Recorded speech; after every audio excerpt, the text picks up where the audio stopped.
सर्वेभ्यो नमो नमः। बच्चों, आज हम शाश्वती प्रथम भाग के तृतीय पाठ को पढ़ेंगे, जिसका नाम है परोपकाराय सताम विभूतयः, अर्थात सज्जनों की संपत्तियां परोपकार के लिए ही होती हैं। ऐसे भी कहा ही गया है कि परोपकारः पुण्याय पापाय परपीडनम, अर्थात परोपकार पुण्य के लिए और दूसरों को पीड़ा देना पाप के लिए होता है।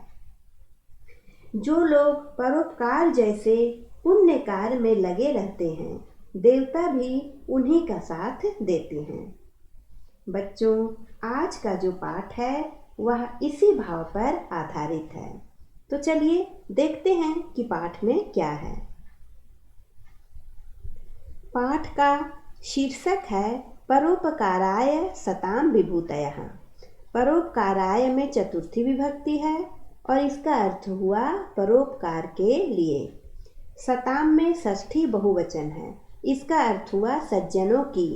और विभूतयः में प्रथमा बहुवचन है, इसका अर्थ हुआ संपत्तियां। तो शीर्षक का अर्थ हो गया सज्जनों की संपत्तियां परोपकार के लिए होती हैं। अब चलिए पाठ परिचय को पढ़ लेते हैं।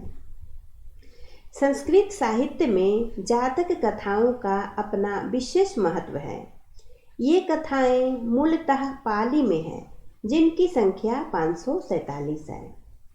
बच्चों, जातक कथाओं में भगवान बुद्ध के अनेक जन्मों की कथाएं हैं और ऐसी मान्यता है कि ये कथाएं स्वयं भगवान बुद्ध के द्वारा कही गई हैं। इन कथाओं में भगवान बुद्ध के अनेक जन्मों की कहानियां हैं और ये पाली भाषा में लिखी गई हैं। बोधिसत्व के कर्म दिव्य और अद्भुत हैं। बोधिसत्व कहा गया है महात्मा बुद्ध को।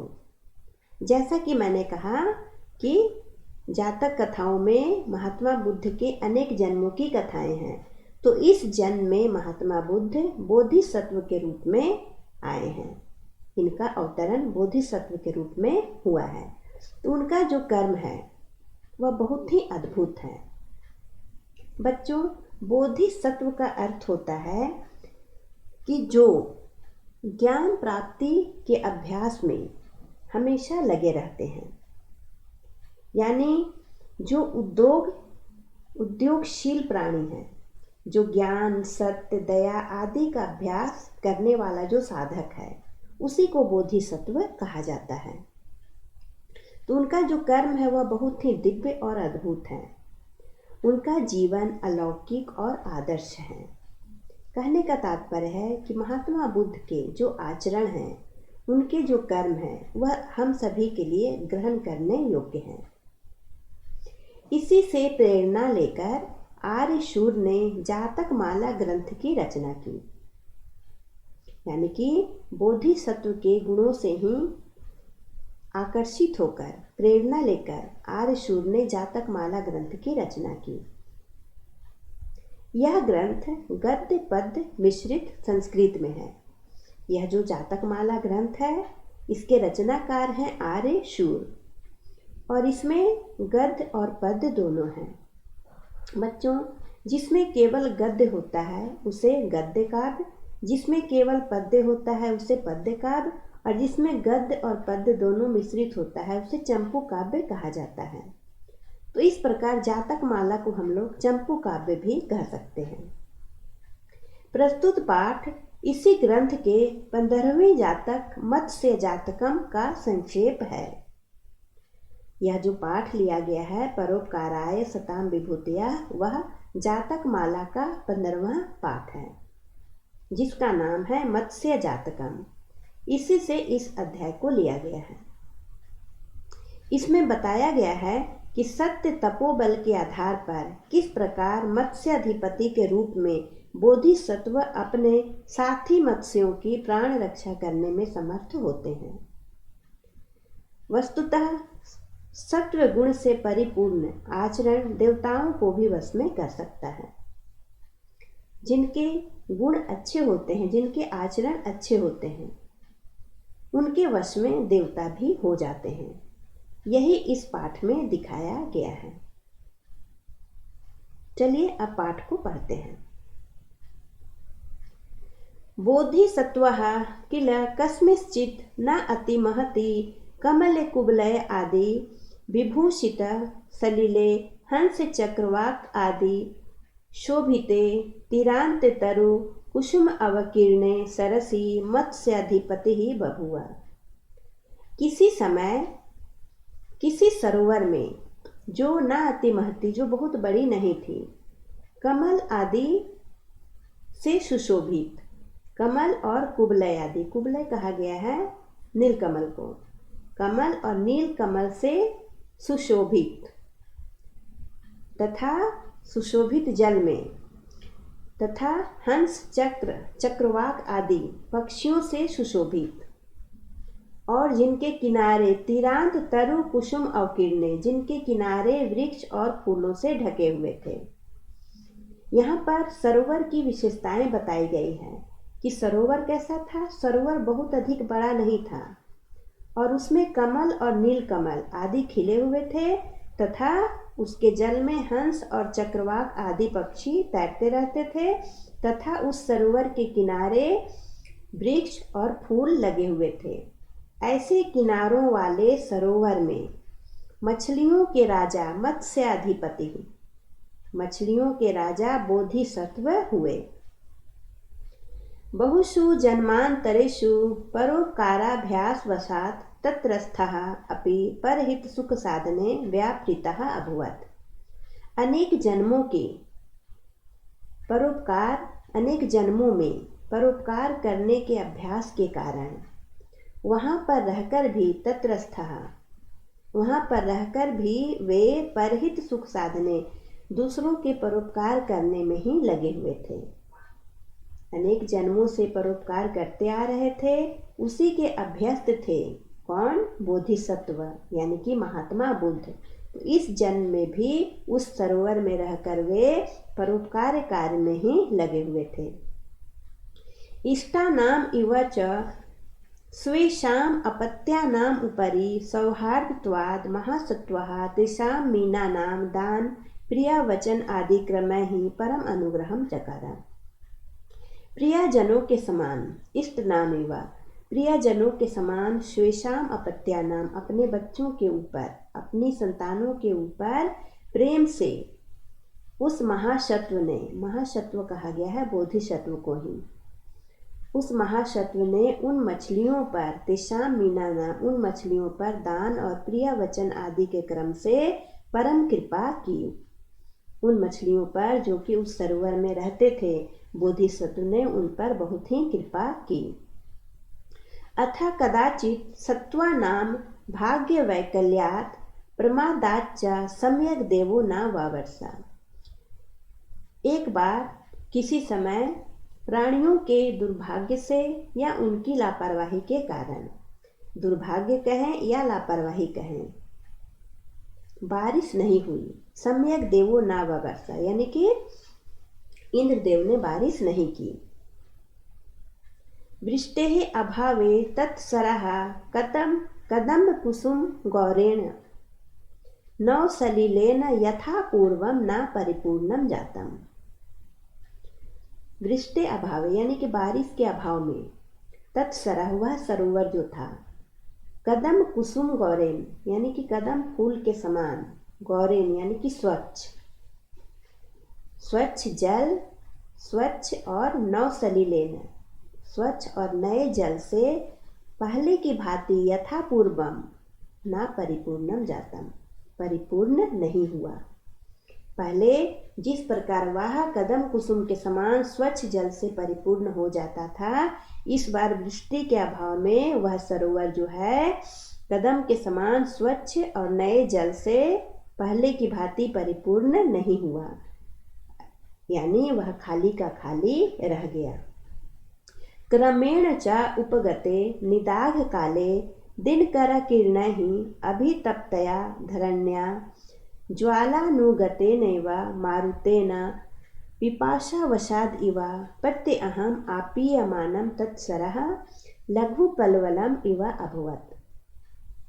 उसके बाद क्रम से उपगते निदाघ काले यानी कि ग्रीष्म ऋतु के आने पर सूरज की किरणों के द्वारा अभितप्त पृथ्वी के द्वारा यानी कि जलती हुई पृथ्वी के द्वारा और ज्वाला नुगतेन एवा माने जलती हुई मारुतेन हवा, कहने का तात्पर्य है कि गर्म हवा से पिपाशा वसादीवा प्यास के कारण पट्यहम यानी कि प्रतिदिन आपिया मानम पीता हुआ वह सरोवर जो है लघु पलवलम इवा अभवत। पलवलम कहा जाता है छोटे पोखर को। वह जो सरोवर था छोटे पोखर के समान परिवर्तित हो गया, यानी कि उसका जल जो है वो सूख गया। कैसे सूख गया? ग्रीष्म ऋतु के आने पर सूरज की किरणों के द्वारा, अभितप्त पृथ्वी के द्वारा और गर्म हवा के द्वारा, मानो ये सभी मिलकर उसका जल प्रतिदिन पी रहे हों। और वह जल जो है वो तालाब का, उस सरोवर का जल सूख गया और वह सरोवर छोटे से पोखर में परिवर्तित हो गया। तत्र स्थिताः मीनाश्च जल अभावात् मृत प्रायाः इव संजाताः। और जब सरोवर का पानी सूख गया तो उसमें रहने वाले तत्र स्थिताः वहाँ पर स्थित जो मछलियाँ थी मीना, वे जल के अभाव में मृत प्रायः इवा संजाता मरने के कगार पर पहुँच गई। जल के अभाव में मछलियाँ वहाँ पर मतलब मृत्यु के कगार पर पहुँच गई। सलिल तीरवासिनः पक्षिणः वायसगणः च जावत् तान् मत्स्यान् भक्षयितुम्।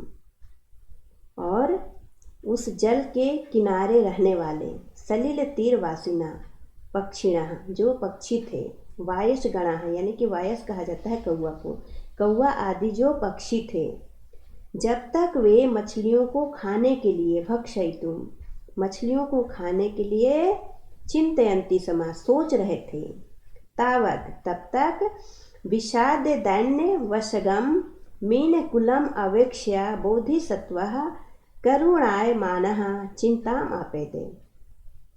तब तक विषाद दैन्य वशगम मतलब दुख और दीनता के वशीभूत उन मछलियों के कुल को देखकर, मीन कुलम अवेक्ष्य देखकर वे बोधिसत्व जो हैं वो करुणामय होकर के बहुत ही चिंतित हुए, चिंता में आ गए।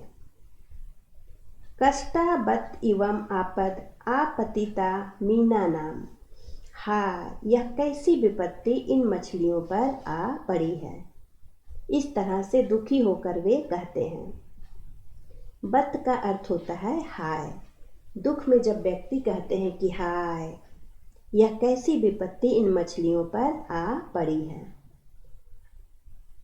और वे कहते हैं प्रत्यहं क्षीयते तोयं स्पर्धमानम् इव आयुषा अद्यापि चाचिरेणैव लक्ष्यते जलदागमः अप्यान क्रमो नास्ति नेता अपि अन्यत्र को भवेत् अस्मद्व्यसन संकृष्टाः समायान्ति च नो द्विषः।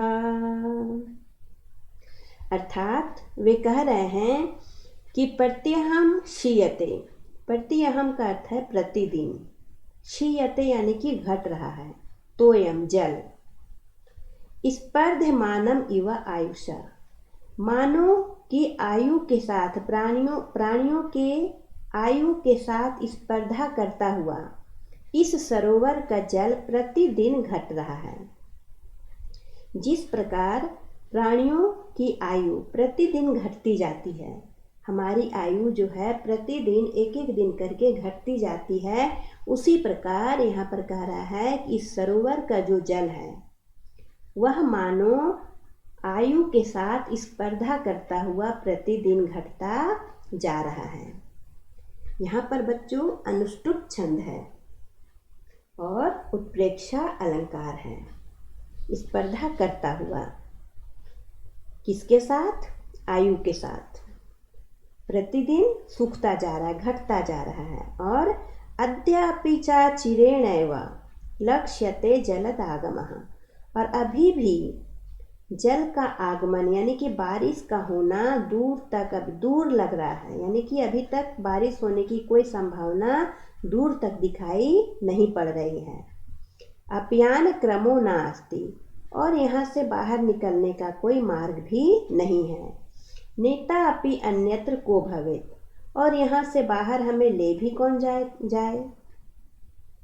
इस तरह से वे सोच रहे हैं।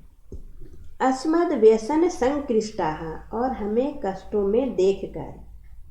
समायान्ति च नो द्विषः, यहाँ पर होगा नहा माने हमारे शत्रु। हमें कष्टों में देखकर हमारे जो शत्रु हैं वे हमारी ओर आ रहे हैं। इस तरह से वे बोधिसत्व कहते हैं। तत् किम अत्र प्राप्त कालम स्यात् इति बिम्बिशन स महात्मा स्वकीय सत्य तपोबलम एवा तेषां रक्षणोपायम अमन्यत। उसके बाद तत् किम अत्र, तब इस समय इस क्या किया जाए। वे सोचते हैं कि ऐसी विपत्ति की घड़ी में इस समय क्या किया जाए। इस तरह का विचार विमर्श करता हुआ वह महात्मा अपने सत्य के तपोबल को ही उन मछलियों की रक्षा का उपाय माना। वे सोचे कि अब मेरे सत्य के बल से ही इन मछलियों की रक्षा की जा सकती है। करुणया समापीड्यमान हृदयो दीर्घम निःश्वस्य नभा समूलोकयन उवाच, और करुणा से पीड़ित हृदय वाले उस महात्मा ने, उस बोधिसत्व ने लंबी सांस लेकर आकाश की ओर देखते हुए बोले। स्मरामिणा प्राणिवधं यथाहं संचिन्त्य कृच्छे परमेऽपि कर्तुम् अनेन सत्येन सरांसितो ये रापूरयन् वर्षतु देवराजः। यहाँ पर बच्चों उपजाति छंद है। वे कह रहे हैं कि स्मरामि न प्राणिवधम, मुझे कोई भी प्राणी वध मैंने किया हो, कभी भी मैंने किसी की हत्या की हो ऐसा मुझे याद नहीं आ रहा है। प्रयत्न करने के बाद भी, बहुत संकट की घड़ी में भी मैंने किसी प्राणी की हत्या की हो ऐसा मुझे याद नहीं आ रहा है। कहने का तात्पर्य है कि बहुत संकट की घड़ी आने के बाद भी मैंने आज तक कभी भी किसी प्राणी की हत्या नहीं की है। तो अनेन सत्येन, तो इसी सत्य से, सरांसी तोय, सरोवर के जल को भरते हुए हे देवराज इंद्र आप वर्षा कीजिए।